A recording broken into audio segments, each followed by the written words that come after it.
So, what if I told you there's an autopilot running your body? Like right now, a hidden control system that's handling everything from your heartbeat to your breathing, all without you lifting a finger. Today, we're going to peek behind the curtain and explore that incredible system. I mean, think about it, right? You decide to go for a run, and your heart just knows to speed up. You don't consciously tell it, okay, beat faster now. So who's pulling the strings? That very question gets us right to the core of what's keeping us going every single second. Well, the answer is this amazing network called the autonomic nervous system, or the ANS for short. This is your body's involuntary command center. It's the silent CEO in charge of your heartbeat, your breathing, your digestion, all the mission-critical stuff that just has to happen automatically. Okay, so let's dive into this thing. The absolute best way to think about the ANS is like it's your body's own internal autopilot, constantly making tiny little adjustments to keep you stable and flying straight. Now, this autopilot isn't just one simple program. It has two main modes that are always working. Think of them like a gas pedal and a brake for your entire body. The sympathetic division, that's your gas pedal. It's all about fight or flight. And the parasympathetic division is the brake. It's what slows you down so you can rest and digest. So let's meet the first character in our story, the high-energy, action-ready, sympathetic nervous system. This is the part of you that just snaps into action when things get, well, intense. And what's its prime directive? It's pretty simple, really. It responds to any threat to your body's internal balance. That's called homeostasis. And its one and only job is to make sure you survive. That's it. And this response is unbelievably fast. I mean, we're talking a total body takeover in an instant. Your pupils get huge, your brain goes on high alert, your heart starts pounding, your airways open up to suck in more oxygen. Blood gets rerouted away from stuff like digestion and sent straight to your muscles, and you start to sweat. You are primed for action. If you want to feel this in action, just imagine walking through a haunted house. You know that feeling? The racing heart, the quick breaths, how you're suddenly aware of every little creak and shadow? Yep, that's a perfect example of your sympathetic system just kicking into high gear, even when the threat is just an actor in a rubber mask. All right. Let's bring the energy down. Take a deep breath. Let's talk about the other side of this coin. After you get out of the haunted house, you need a system to bring you back down to earth. And that's the job of the calm, cool, and collected parasympathetic nervous system. This system takes the lead whenever you're safe and there's no stress. You can think of it as your body's maintenance crew, just calmly going about its business, handling all the essential background jobs that keep the whole operation running smoothly. So what kind of maintenance are we talking about? Well, it's the stuff like salivation to get digestion started, making tears to clean your eyes, urination, and of course, the heavy lifting of digestion and, well, defecation.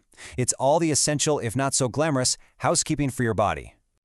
So how do these two systems send such different messages? How does the gas pedal yell go while the brake pedal whispers slow down?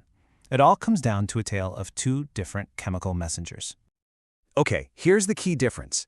The fight-or-flight system uses a chemical called norepinephrine to shout its orders, but the rest and digest system uses a totally different one, acetylcholine, to send its calming message. It's this simple chemical switch that tells an organ exactly which command to follow. But the sympathetic system has one more trick up its sleeve.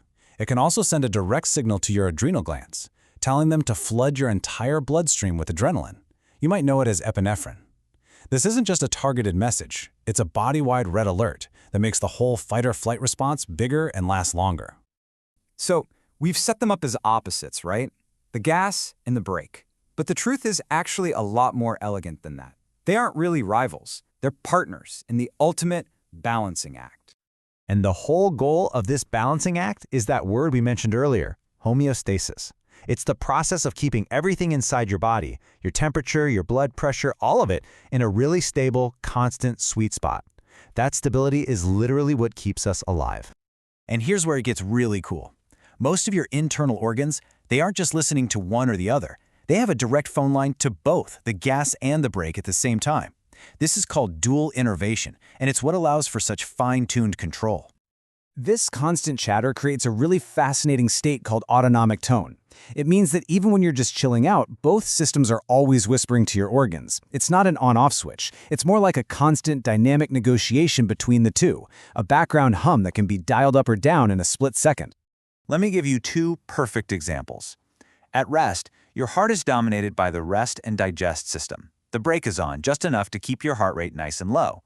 But at that exact same moment, your blood vessels are dominated by the fight-or-flight system. The gas is on just enough to keep them slightly squeezed to maintain your blood pressure. It's a beautiful balance. So, why does all this matter to us, right here, right now? Well, there's a problem, a very modern problem. What happens when this perfect balancing act gets thrown out of whack? In our world of constant emails, deadlines, and notifications, a lot of us are living with our fight-or-flight system stuck in the on position. And the result of keeping that gas pedal floored all the time is, well, it's not good. The body just isn't designed for it. This constant sympathetic alert can lead to some serious negative health effects down the road, like chronic high blood pressure. The system that's designed to save you from a tiger can actually harm you when it never gets a break. Which brings us to a final, really important thought. We've met the autopilot, the gas, and the brake. We know our modern world has a nasty habit of keeping that gas pedal pinned to the floor. So the real question becomes, now that you understand this amazing system, what can you do to intentionally, consciously hit the brakes? How can we give our vital rest and digest system the time it needs to do its job?